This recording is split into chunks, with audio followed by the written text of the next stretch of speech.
Subscribe to our channel by clicking the subscribe button. Click the bell button and enjoy the latest uploads from our channel.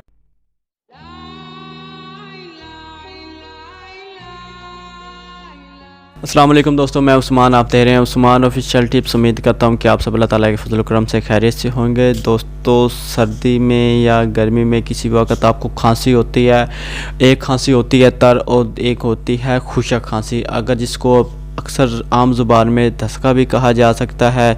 तो खुश्क खांसी का जो है वो बार बार खांसी आती रहती है, इंसान को अजीब अजीब फील होता रहता है कि ये खांसी किस तरह जान छोड़ेगी। तो दोस्तों, इसका बिल्कुल आसान और बहुत ही मुफीद तरीका आपके किचन में मौजूद है, हर जगह मौजूद होता है। छोटा सा तरीका है, आप इसे आसानी से कर सकते हैं, चलते फिरते कर सकते हैं, अपने पास भी रख सकते हैं, ज़्यादा बड़ा नहीं है। दोस्तों, शुरू करते हैं। ये खांसी, खुशक खांसी के लिए अगर आपको खांसी है और खांसी जान नहीं छोड़ रही तो इसका बहुत ही मीठा तरीका है। दोस्तों, आपने किचन में पड़ी हुई चीनी लेनी है। चीनी, वो चीनी आपने, अगर आपको खांसी आ रही है तो आप थोड़ी सी चीनी लेकर वो चबा जाएं और चबाते रहें। 1-2 मिनट चबाने के बाद आप उसको निगल लें, पानी पी लें। जो आपको खुशक खांसी होगी वो इंशाल्लाह बिल्कुल ठीक हो जाएगी।